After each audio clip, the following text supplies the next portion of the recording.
Upadesha Shakti, guiding power, powerful guidance of Ramana Maharshi. These are powerful teachings of Sri Ramana Maharshi that are extremely helpful in deep contemplation, meditation, self-inquiry, and peaceful living. Most people may know the famous quote which goes as follows: I think, therefore I am. But what is the truth? We don't think in the deep sleep state, but we do exist then, don't we? There is the individual, the I, who wakes up and says, I slept well. So the I exists in deep sleep also. Therefore, it naturally follows that one does not have to think in order to exist. According to Ramana Maharshi, thinking and thoughts are highly overrated. He advised different devotees at different times about thinking and thoughts. Here is an example. He who thinks raises troubles. Thoughts rule the life. But freedom from thoughts is one's true nature, bliss.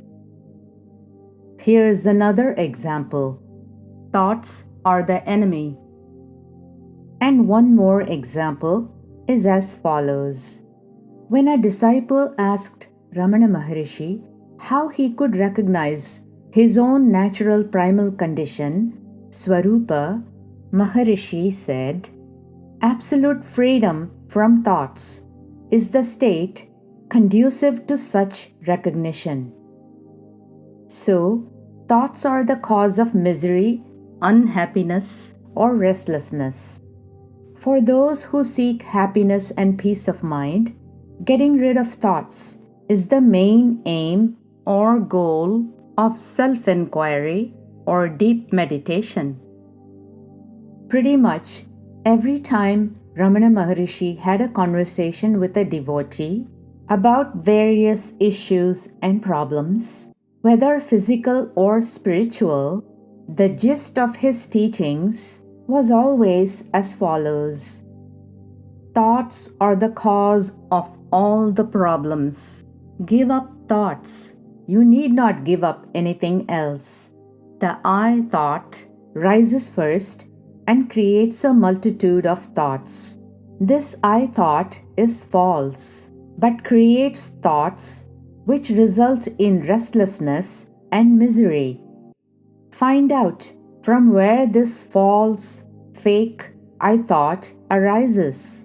When you look for it, it will disappear, and the real, blissful, happy self will reveal itself. This is usually the advice that Ramana Maharshi gives to his devotees. But when you start actually practicing these teachings in meditation, you may find it to be very difficult because thoughts occur so rapidly and it makes your mind become like a maze. And before you know it, you are deeply drawn into a maze of powerful, worldly thoughts, and your mind is moving along with them restlessly. When you realize this, you ask, how do I get out of this maze of thoughts, this constant chattering in my mind? How do I control my thoughts or reduce them in my mind? My mind seems to be such a powerful force, uncontrollable. Thus you become helpless. Ramana Maharshi comes to the rescue. He says as follows, the habit makes us believe that it is difficult to cease thinking. If the error is found out, one would not be fool enough to exert oneself unnecessarily by way of thinking. This is a brief but amazing, powerful statement that is a very, very powerful guide and aid for a sincere seeker of happiness who is engaging in self-inquiry or meditation. So, what should you do to follow this advice? How do you practice this? Here's how.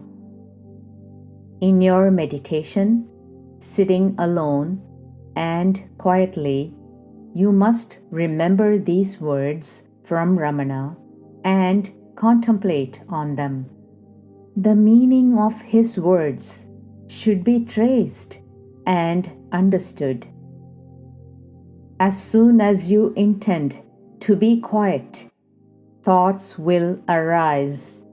At first, they may drag you into worldly thoughts and concerns and make the mind restless.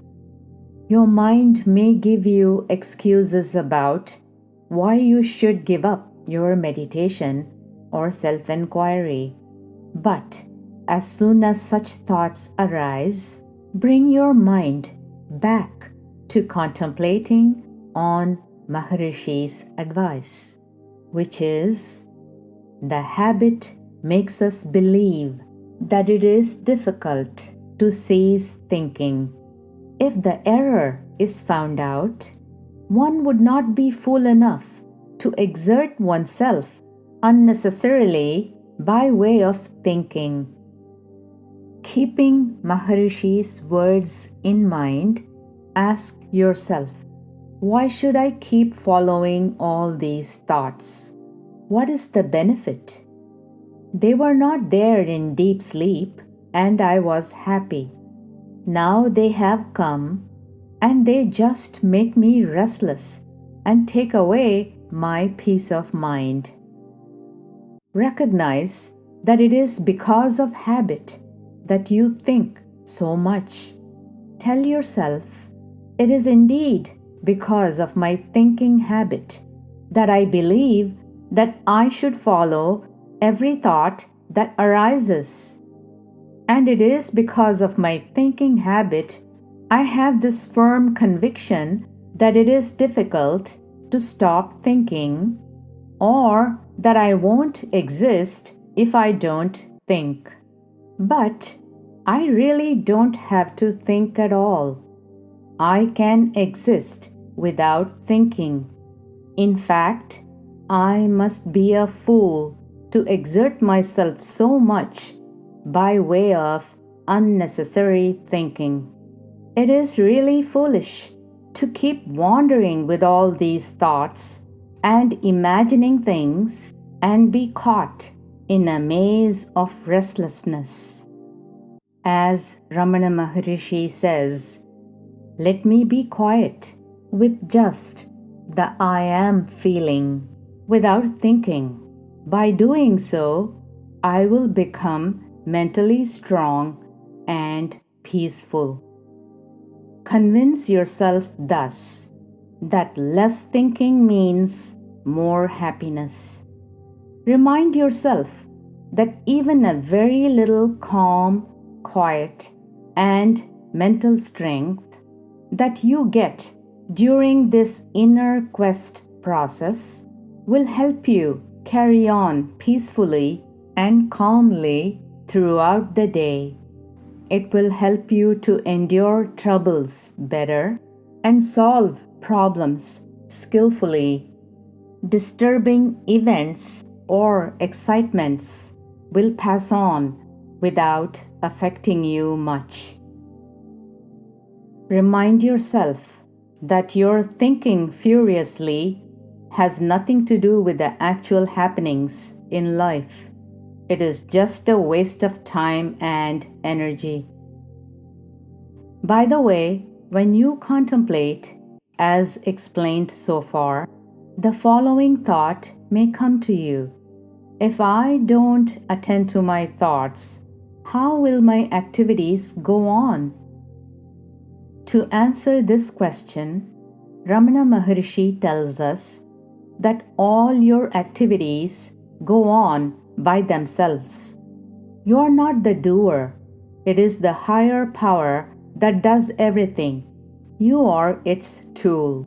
So, while trying to be quiet, if you are disturbed by thoughts about doing your daily work, fulfilling your duties, and so on, remind yourself about Ramana Maharshi's words that thinking is just a habit, and continue on with your self-inquiry.